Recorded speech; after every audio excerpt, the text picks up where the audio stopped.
Kalau kapasitas produksi saat ini sedang ditingkatkan ya per hari, karena sekarang yang lagi jalan MV3 ya, yang MV3 existing gitu ya.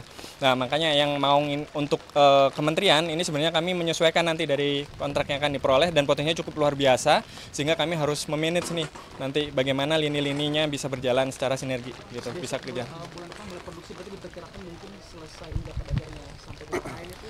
Harapannya sebenarnya udah bisa keluar ya pada akhir tahun ini ya. Jadi kita mulai bisa deliver di akhir tahun ini. Iya, jadi kami hari ini dari Biro Infohan dengan staf khusus Menhan bidang komunikasi sosial dan publik termasuk dengan teman-teman media, kita melaksanakan kegiatan eksplorasi industri pertahanan sebagai bentuk press tour untuk mengobservasi kemajuan dari industri pertahanan strategis kita. Salah satunya adalah PT Pindad, tadi kita sudah ke Dirgantara Indonesia, PTDI. Nah, di siang ini kita melihat banyak sekali produk yang memang berkualitas dan bahkan sudah digunakan. Tadi sudah disampaikan juga produk-produk ini sampai dibawa untuk lomba tembak di level internasional, di Australia menjadi juara, kemudian di level ASEAN. Tentunya ini menjadi sebuah kebanggaan. Apalagi ada juga rantis, kemudian juga bukan hanya rantis, ada senjata ringan. Dan bahkan yang menarik adalah tadi ada juga alat-alat pertanian. Memang kami bangga juga punya produk, makanya kehadiran kami di sini dengan rekan-rekan media adalah supaya nantinya bisa mempromosikan secara konstruktif apa yang menjadi produk unggulan anak bangsa untuk menjaga kedaulatan Indonesia. Itu mungkin yang bisa saya sampaikan. Jadi mungkin bisa diceritakan Pak, kesannya tadi kan ikut. Oh, ikut nembak ya. Itu pertama kali atau memang Saya kebetulan hobi nembak, tapi kalau katanya nembak itu ada 3 faktor, yaitu 1 senjatanya, penembaknya, sama hoki. Tuh. Kalau tadi ketika saya nembak nilainya berapa? 97 ya. Saya yakin itu faktor yang paling penting 1, senjatanya keren. Senjatanya keren. Tapi emang keren kan, kalian nyoba kan? Senjatanya keren, jadi luar biasa. Pindad udah bisa menghasilkan senjata seperti itu, dan tadi seperti Pak Karo bilang bahwa ternyata Pindad itu sudah digunakan untuk international competitions gitu. Dan banyak yang menang, cuman nggak banyak pemberitaan kalau menang ya Pak. Iya. Nggak banyak pemberitaan kalau menang ya. Nah itu dia, makanya mungkin tugas kita adalah menyebarkan bahwa kita punya senjata yang skalanya sudah internasional. Tadi nyoba apa aja ya? Tadi DMR senapanya, DMR. Kemudian ada juga pistol tadi, armor. Kemudian ada yang G2 juga, G2 Elite dan Ada G2 yang elite, Ada terus Elite, ada yang bahannya polimer ya sekarang ya. yang armor tadi. Nah yang armor bahannya Yang polimer. armor, ya. Semuanya saya cobain. Semuanya saya cobain. Mau saya bawa pulang nggak boleh tapi. Jadi saya cobain. Kalau di menembak ini memang ada sertifikasi seperti itu kan sih? Memang ada Perbakin, emang perbakin. memang mempunyai sertifikasi untuk itu. Sertifikasi Karena hobi aja. ada perbakin dan hobi. Ada perbakin dan hobi. Gitu.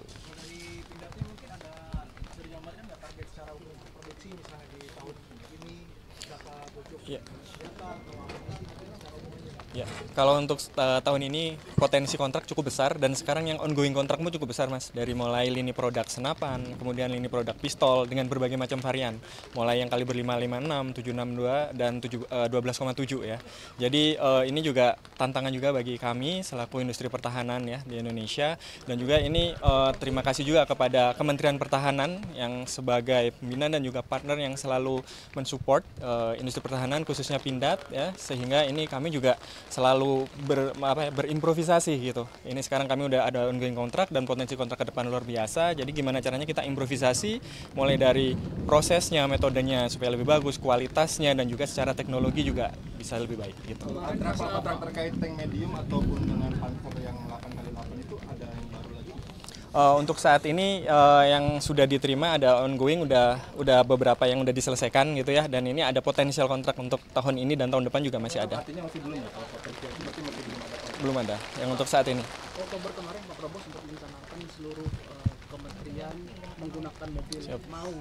Ya, Nah ya. sampai saat ini produksi dari Pindad itu sudah sejauh mana dan sudah Ya. berapa persen kesiapan? Jadi untuk produksi yang Maung sendiri ya, untuk jajaran kementerian dan pejabat serah 1 serah 2 ya di kementerian saat ini sedang disiapkan lininya, dan harapannya nanti di bulan depan itu sudah siap sehingga nanti masuk ke masa produksi gitu. Jadi ini sebenarnya versi yang mirip yang digunakan oleh Pak Presiden dan Wakil Presiden, tapi ini versi yang tanpa armor, kemudian dia lebih ringan dan lain sebagainya karena tadi ada gradingnya ya. Kalau misalkan teman-teman tadi mengikuti paparan kan ada maung itu ada berbagai macam varian gitu ya. Nah ini salah satunya yang akan kami siapkan lini produksinya insya Allah bulan depan kita udah mulai bisa melakukan produksinya seperti itu. Produksinya berapa itu? Kalau kapasitas produksi saat ini sedang ditingkatkan ya per hari karena sekarang yang lagi jalan MV3 ya, yang MV3 existing gitu ya. Nah makanya yang mau untuk kementerian ini sebenarnya kami menyesuaikan nanti dari kontrak yang akan diperoleh dan potensinya cukup luar biasa sehingga kami harus memanage nih nanti bagaimana lini-lininya bisa berjalan secara sinergi gitu, bisa kerja. Bulan depan mulai produksi berarti diperkirakan mungkin selesai hingga pada akhirnya sampai bulan lain itu. Harapannya sebenarnya udah bisa keluar ya pada akhir tahun ini ya. Jadi kita mulai bisa deliver di akhir tahun ini. Jumlahnya belum tahu persisnya berapa. Jumlahnya mungkin data tersebut belakangan ya. Jadi kami untuk saat ini kami simpan dulu untuk terkait dengan publikasi dan lain sebagainya. Ya, kalau untuk yang MV3 saat ini emang sudah berjalan. Untuk yang militer ya, itu udah ongoing. Itu sebenarnya kontraknya mulai 2022 kita udah peroleh, udah berjalan ini 2025 dan harapannya 2026 udah full terdeliver semua. Gitu. Jadi untuk saat ini kontrak yang kami terima memang masih untuk Kementerian Pertahanan. Tapi kami sedang untuk yang kementerian itu, kami sedang menyiapkan sertifikasinya nanti dengan Kementerian Perhubungan, dengan BPLJSKB untuk pasar sipil. Nah, setelah ini bisa selesai sertifikasi untuk pasar sipilnya, nanti akan bisa ekspansi pasarnya yang lebih luas gitu. Mungkin tahap awal memang di kementerian dulu, nah setelah itu baru nanti ekspansi pasar lebih luas ke sipil. Pengembangan maung yang kendaraan listrik itu untuk mencapai net zero emission? Iya, sekarang juga lagi ongoing. Mungkin beberapa minggu lalu juga ada kunjungan teman-teman wartawan ya ke sini, ada EV juga yang mungkin pada saat kemarin emang masih kita close juga, masih confidential, tapi saat ini sedang ongoing, prototyping, pengujian gitu, dan nanti yang pasti setelah pengujian kami akan lanjut ke proses sertifikasi. Sama sertifikasinya nanti ke Kementerian Perhubungan juga. Nah, jadi setelah itu semua proses dilalui, maka kita bisa mulai masarkan produknya. Sertifikasi ke pasar umum itu yang lewat Kementerian Perhubungan itu direncanakan mulai kapan dan ada target nggak selesainya kapan? Kalau target sebenarnya harapannya akhir bulan ini udah selesai. Ini sekarang lagi ongoing. Ya. Ya.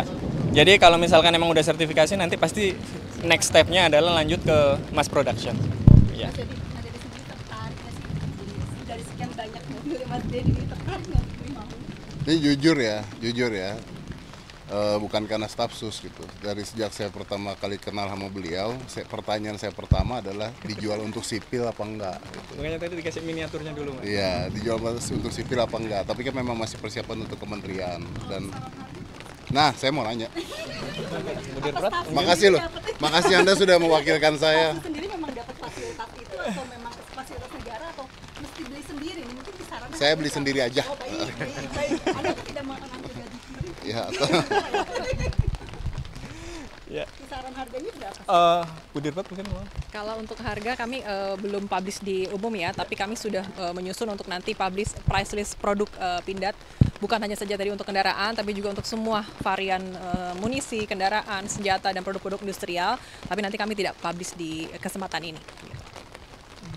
Kalau terkait dukungan swasembada pangan dari Pindad sendiri nanti mengembangkan apa petani ini? Apakah ditambah juga produksi?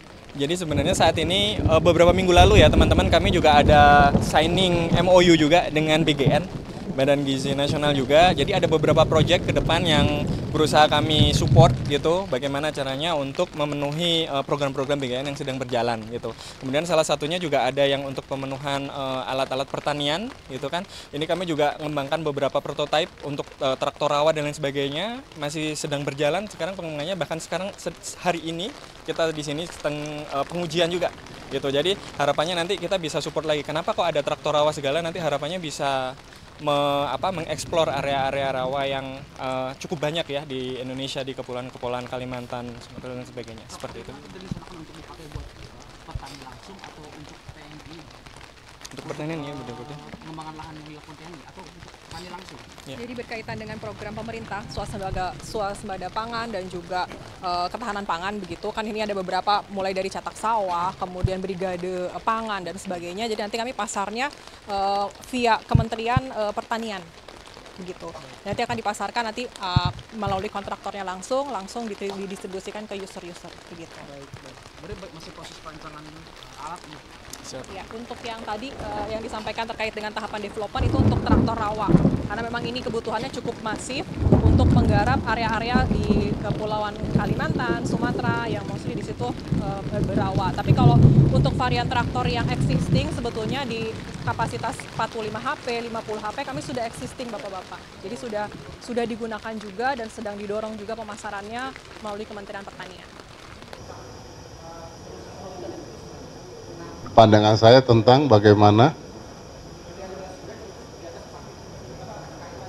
cinta pada produk Indonesia gitu. Dengan kondisi seperti banyak praktek-praktek oleh pejabat-pejabat oknum ya. Ini menarik nih.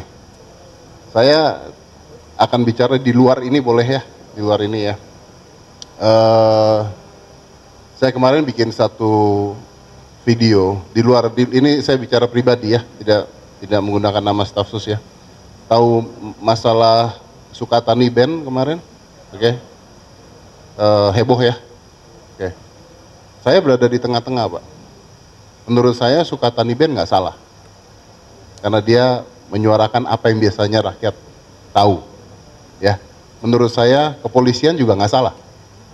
Karena saya kenal polisi-polisi baik, yang tiap hari baik, yang bantuin orang sakit jiwa, ODGJ, pernah saya undang ke podcast saya, yang nangis dengar lagu Sukatani Band. Jadi kalau kita bicaranya melihat oknum terus, maka saya balikan lagi, gimana caranya media mengangkat hal positif Pak. Kenapa nggak pernah diangkat? Saya pernah masuk tentara masuk desa tadi, bicara dengan Pak Karo, saya pernah ikut tentara masuk desa. Itu kalau Anda lihat tentara masuk desa, orang-orang di sana sayang sekali. Kerjasama yang luar biasa, wah udah luar biasa. Tapi yang jadi masalah justru, kenapa yang diangkat selalu negatif? Saya nggak mengatakan itu tidak ada, pasti ada. Pasti ada, yang negatif pasti ada, koruptor pasti ada, semua pasti ada. Tapi saya mau tanya deh, coba contohnya begini. Atlet angkat besi kita rekor dunia, rekor dunia. Mana TV-TV yang ngundang? Kok nggak ada? Makanya saya balikin lagi, kok nggak ada? Saya ngundang tuh di podcast saya, kok nggak ada? Jadi banyak sekali potensi-potensi yang luar biasa yang memang tidak ada di mana-mana. Kenapa? Karena manusia biasanya ketika melihat berita negatif lebih tertarik, kan kita tahu ya, kalau gedung kebakaran rame, nggak nolongin video. Kalau gedung baru jadi, nggak peduli orang. Nah jadi justru sinerginya itu yang sebenarnya harus diciptakan. Nah kita tahu istilah brain rot. Gimana anak-anak dengan, kita tuh nggak bisa dapat informasi lebih dari 40 per hari. Kalau kita mainin media sosial dan sebagainya, yang isi semuanya negatif. Contoh paling sederhana, ada Gen Z milenial yang dikatain di media sosial, stres loh Pak, butuh psikiater loh. Padahal yang ngatain dia nggak kenal dan sebagainya. Tapi hal-hal positif tidak diangkat. Hal-hal positif nggak diangkat. Saya kenal dengan seorang tentara, saya nggak mau sebut namanya, yang ada di perkampungan pada saat saya masuk ke sana, yang harus keluar dari koceknya sendiri untuk ngebantu rakyat di sana, dan rakyat di sana tuh sayang banget sama mereka, nggak ada yang ngangkat beritanya, nggak ada. Juara dunia matematika, juara dunia fisika orang Indonesia, nggak ada yang ngundang ke TV, dicuekin. Tapi joget TikTok heboh kan, nah, mandi lumpur heboh kan, nah iya. Jadi kalau ditanya balik ke saya, ya itu tugas kita sendiri, tugas saya, tugas Anda, tugas kita masing-masing. Ya udah, kita tahu ada kendala ini, kita tahu ada masalah ini, justru saya minta tolong sama teman-teman yang Gen Z milenial dan sebagainya, yuk tunjukin karya kalian. Karena kalau yang ditunjukin karya terus, lama-lama hal-hal negatifnya hilang kok. Hal-hal negatifnya hilang. Saya nggak membela pejabat dan sebagainya yang, wah gimana kalau kita ngeliat pejabat begini, memang mereka salah. Tapi coba, kenapa nggak kita angkat pejabat yang misalnya berprestasi. Nggak ada yang angkat pejabat yang berprestasi, itu nggak ada. Nggak ada. Nah justru itu tugas kita sebenarnya untuk itu. Mudah-mudahan beritanya berimbang, karena teman-teman media nih sangat amat berperan. Sangat amat berperan. Percaya apa enggak, next generation depends on us. Depends on us. Kalau mau bicara mengkritik pemerintah, kalau Anda pernah nonton acara somasi saya, isinya kritikan pemerintah semua kan? Iya, isinya kritikan pemerintah. Saya juga mengkritik. Gitu. Tapi ada yang positif, ya saya ambil positif ya. Jadi harus imbang, dan saya rasa itu kunci. Berikan masyarakat, milenial, Gen Z dan sebagainya keseimbangan. Ini loh negatifnya Indonesia, ini loh positifnya Indonesia. Rendang itu makanan nomor 1 di dunia. Nomor 1. Kenapa yang diiklankan Samyang? Itu salah satu contohnya. Ini maaf agak keluar ya, tapi maksud saya, ya justru tugas kita sama-sama untuk membuat mereka sadar bahwa masih banyak keindahan dan hal luar biasa di Indonesia. Gitu. Terima kasih Mas.